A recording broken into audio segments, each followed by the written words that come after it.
Hello everyone, welcome back.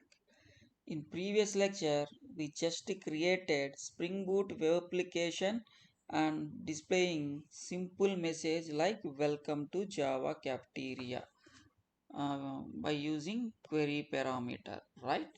So in this lecture, we are going to create user registration form.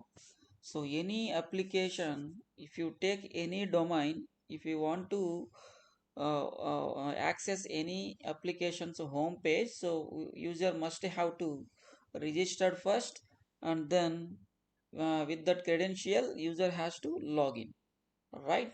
So let's consider this is one of the requirement. So we need to create a user form, and once a user is registered, and then user should able to log in with his credentials. So we are going to create one simple web application now.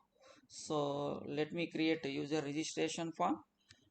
So if you see in previous lecture, I just created one sample HTML, right? So let me create one JSP to display user registration form. Okay. So now first let me create the JSP. Where we can create the JSP? Inside the resources folder, right? And WebINF, and we have a folder called JSP. Right click on that JSP, and new, other, and type JSP. So click on that JSP file and give that name.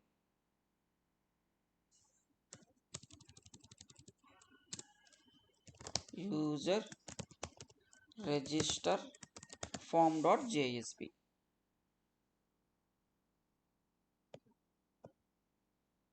Click on finish button. Already we have a sample template, right, which we have created earlier. So let me copy body part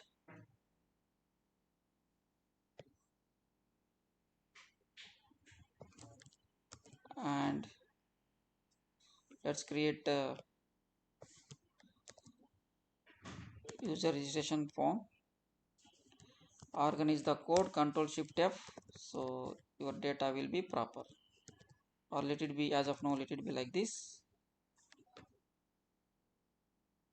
Let me give title name as so let me remove from here, and let me give the title name user registration form.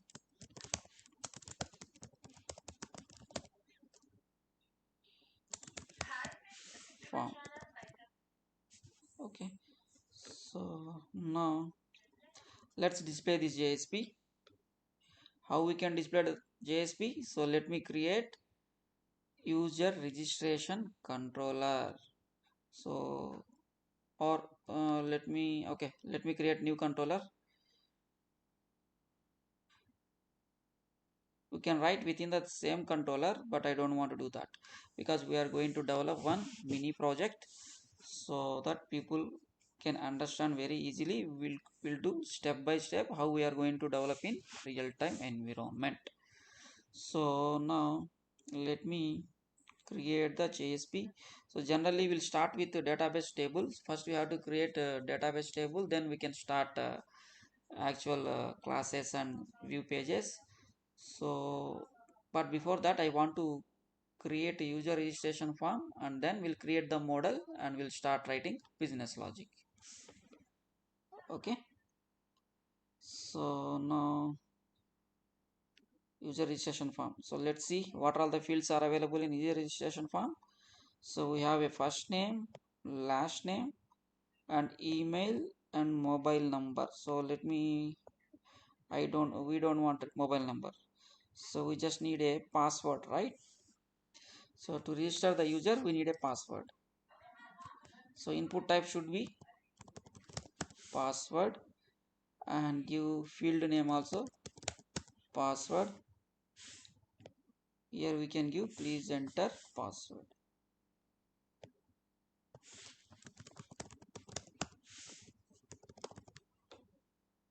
That's it. So first name, last name, email, mobile number, and submit button. So now let's create controller. So before that, let me create a package. Controller package, I think we already have. No, let me check controller package we have. Yes, we already have controller package. So in that, I just want to create user controller. Right click on the package and click on the class user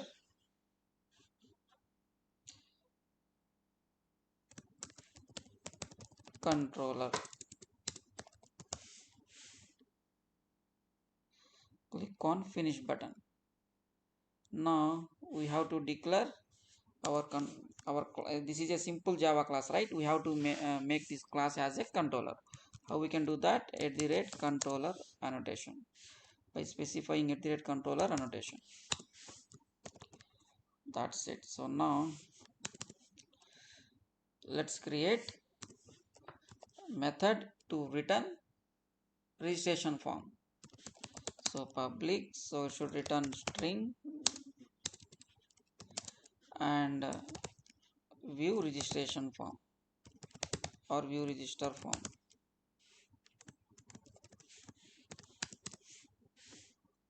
So this should return JSP. So what is the name of the JSP which you have created?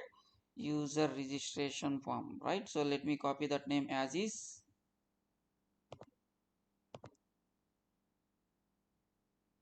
Copy the name and go to user controller and give that name, user registration form. That's it. So now we have to access this web page, right? So to access this web page, we have to create a web page URI name, right? So this should be get request, since it is simple view page display, right? So for that we just need a get request. So at the rate get mapping, and let me give the URL like user registration form or user registration form. Okay, this is the URL, or let me give same URL name. So any name you can give. So let me keep it in generic way. So user register form. That's it. Now we have JSP ready and our controller is ready. Now we can access the user registration form. So what is the URL? So to access user registration form, URL should be localhost. Let me write HTTP colon slash slash localhost colon 8080 slash port number will be 8080 default port number, and just to call this method user register form. So this is the URL we can access our user registration form. So let me go to browser and paste that URL. See, user registration form came successfully. So email and password some by default came. Earlier I have already saved in browser few credentials. That's the reason it came by default. So now what we can do, user if a user click on submit button, so you should first enter first name first, then last name, and then email, and then mobile number. So after user once click the submit button, then those details we have to persist in database, right? So let me display the title. Why title is not displayed? So let me check.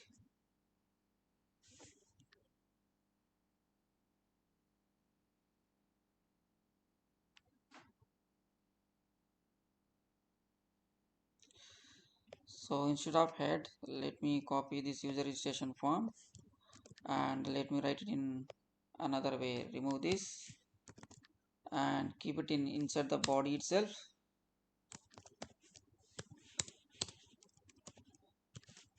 H1 and user registration form. Let's display now. Let's see. Yeah, user registration form displayed successfully. So now we have to persist these details in database. So let me create the database model. So the database table should have first name, last name, email, mobile number. No, it's not mobile number. It should be password, right? So let me give name it as password.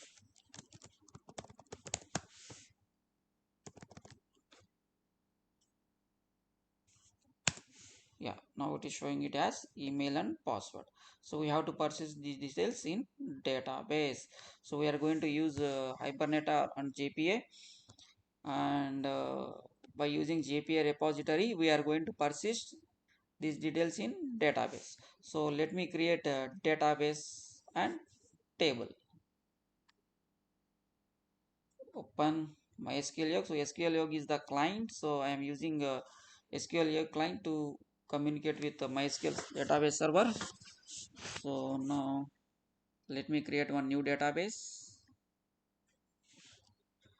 Database name I will give it as a, as of now, application underscore DB. Later if you want we can change. Okay, application underscore DB. Okay, create. So database is ready, application underscore DB. Now we don't have any tables, right? So let me create the database table. We can create, so right click on the table and create table. So as per our requirement, so we should persist first name, last name, email and password, and also we should have user ID, right? So let me create user ID. First let me give the table name as a user. Table name I will give user underscore registration. Okay, let me give it a proper name, user underscore registration. Okay, and the first column will be user underscore ID, and data type should be, I will give big int, and default, I don't want to give default, it should be primary key and not null, and also auto increment. And then next, first name, first underscore name, and this should be varchar, and length I will give 25, or give general in real time we should generally we used to give in real time. So first name length should be 45, and it should be not null. And why? Because without entering first name and last name we should not create the user, right? So that's the reason we should give not null. And let me create last name, and this is also varchar 45 and not null. Next, what is the other field? So first name, last name, email and password. Email, this is also varchar, and I will give email 60, length I will give 60, and this is also not null, and this should uh,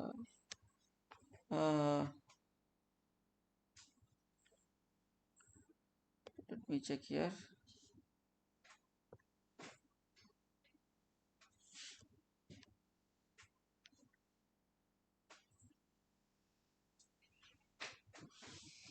Zero okay, as of now let it be email, last name, first name, user ID. So 4 columns, first name, last name, email, and password also we have to create, right? So let me create password, and password also varchar,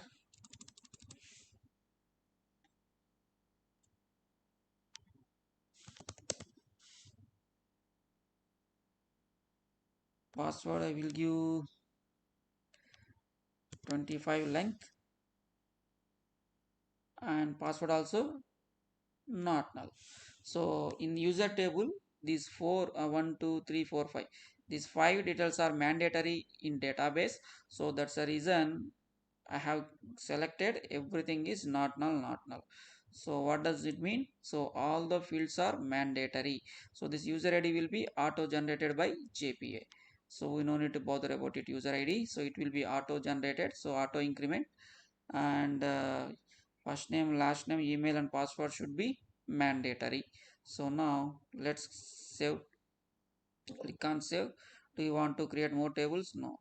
No. So now you can see user table is ready. You can see user table is ready, and you can open table and check.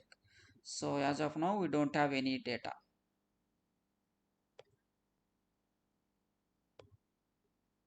Okay.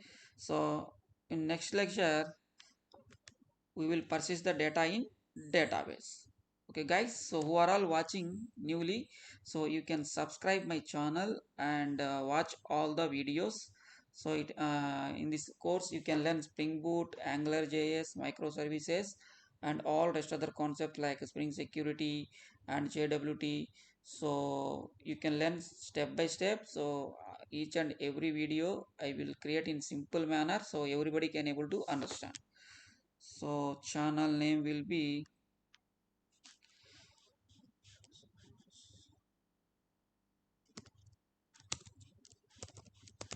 youtube.com/@ rasul hyphen sheikh slash playlist. So you can go to this link and you can subscribe and watch all the videos from scratch. So you can see there is a number of videos. So far 46 videos are present, so you can watch all the videos. If you want, you can search with the name Java Cafeteria in YouTube and you can subscribe and learn it. Okay. Thank you guys. I will catch you in next lecture.